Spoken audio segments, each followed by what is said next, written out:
Baik, pada kesempatan kali ini kakak mau nge-share bagaimana sih tata cara pendaftaran SNMPTN pada tahun 2021. Hal ini adalah langkah yang wajib kalian ikuti karena salah-salah dalam melakukan pendaftaran fatal-fatalnya bisa mengakibatkan kalian tidak lulus dalam SNMPTN 2021, di mana kalian sudah cukup berjuang ya untuk SNMPTN. Nah, rasanya sangat tidak logis kalau kalian tidak lulus karena proses pendaftaran yang tidak benar. Nah, silahkan diikuti. Yang pertama langkahnya itu kalian login dulu dengan menggunakan password dan email yang sudah kalian daftarkan pada saat pembuatan akun LTMPT.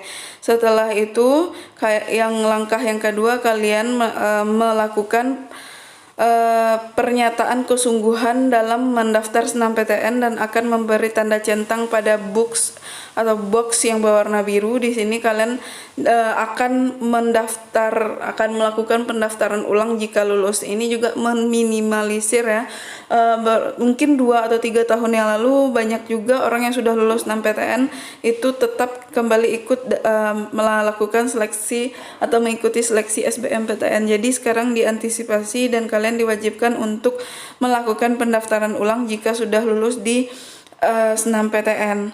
Langkah yang ketiga itu kalian melakukan pendaftaran dengan memilih menu pendaftaran di bagian atas lalu mengklik ya formulir pendaftaran. Nah, nanti akan disorot dengan warna merah. Setelah itu pada tahap pemilihan PTN dan program studi, kalian dapat memilih 2 program studi dalam 1 PTN atau masing-masing 1 prodi dalam 2 PTN.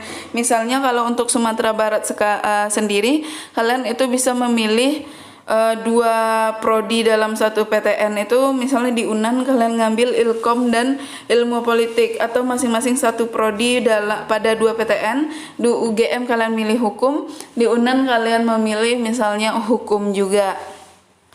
Setelah itu pada tahap pemilihan PTN dan program studi, kalian dapat memilih 2 prodi dalam 1 PTN dan juga masing-masing prodi dalam 1 PTN. Ini hampir sama dengan pernyataan yang tadi. Hati-hati dalam menentukan pemilihan jurusan. Mungkin kalian bisa mengambil jurusan yang kalian inginkan pada pilihan pertama. Yang kedua itu mungkin kalian bisa memilih alternatif jurusan dan kampus yang sedang ataupun jurusan yang kampus tidak terlalu ketat agar kalian lulus pada seleksi SNMPTN.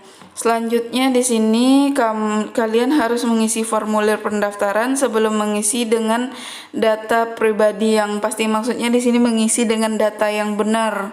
Setelah kalian menentukan pilihan jurusan, itu isi data pribadi dengan lengkap dan benar. Nah, selanjutnya setelah mengisi formulir, sebelum mengisi data pribadi, pastikan dulu seperti yang sudah dibilang tadi, pastikan pilihan prodinya itu sudah kalian isi dengan benar. Nah, selanjutnya kalian harus ya seperti yang sudah dibilang tadi, sebelum mengisi formulir, ngisi data pribadi, kalian harus mengisi pilihan kampus juga dengan benar, dan kalian harus mengisi seluruh isian dengan yang ada tanda bintangnya, itu seluruh datanya wajib kalian isi. Nah, itu adalah merupakan jenis data wajib yang harus kalian lengkapi. Lalu di sini jika sudah, klik tombol selesai dan simpan. Jadi setelah kalian selesai mengisi datanya, klik tombol selesai dan simpan. Ini dia kotak berwarna biru. Pastikan tidak ada data yang salah, karena kalau sudah finalisasi kalian tidak dapat untuk mengubah data kembali. Nah, di sini setelah kalian klik selesai dan simpan, nah di sini ada daftar data prestasi. Nah, isi data prestasi kalian dapat mengunggah melalui menu prestasi di bagian atas, dan setelah itu kalian dapat mengunggah maksimal 3 sertifikat atau bukti prestasi lainnya. Biasanya di sini sertifikat yang sinkron itu adalah sertifikat OSN ya, O2SN, sertifikat OSIS, biasanya lebih debat tingkat nasional, minimal tingkat provinsi gitu, tingkat provinsi, nasional maupun internasional yang paling baik. Kalau mungkin tidak ada sertifikat yang lebih diutamakan ketika kalian mendapatkan juara ya. Tapi kalau memang benar-benar tidak ada sertifikat yang mendapatkan juara, kalian peserta OSN, O2SN ataupun sertifikat sebagai ketua OSIS, pengurus OSIS, bukan yang lainnya, itu lebih utama sertifikatnya ya. Tapi kalau misalnya kalian daftarnya nih matematika, kalian masukkan itu lomba nyanyi atau lomba debat, itu mungkin kurang sinkron. Tapi kalau dapat juara itu boleh lah ya. Setelah mengisi data prestasi, bagi kalian yang memilih program seni dan olahraga dapat diwajibkan nih, bukan dapat, untuk mengunggah portofolio. Nah, di sini ada kolom simpan portofolionya. Ini kotak warna biru lagi. Nah, pada tahap ini ada beberapa hal yang harus diperhatikan dalam portofolio ini. Unggah portofolio dengan template yang sudah disediakan atau tempat yang sudah disediakan. Lalu beberapa portofolio harus dilengkapi dengan video, maka unggahlah video pada tempat yang disediakan. Ini mungkin yang dilengkapi oleh video ini jurusan keolahragaan dan seni tari. Ukuran portofolio ini tidak boleh melebihi 10 MB dan ukuran videonya tidak boleh lebih dari 15 MB. Jadi video singkat. Lalu sebaiknya Anda tidak mengunggah portofolio dan video 3 hari terakhir penutupan pendaftaran senam PTN, karena pada masa itu jaringan error guys. Takutnya portofolio kalian tidak terkirim atau tidak terupload, dan itu akan merugikan kalian karena syarat jurusan yang ada prakteknya seperti DKV, seni rupa, ada seni tari, dan jurusan olahraga itu wajib syarat kelulusannya itu dengan portofolio atau video juga. Nah, itu hal yang wajib untuk kriteria penambahan penilaian.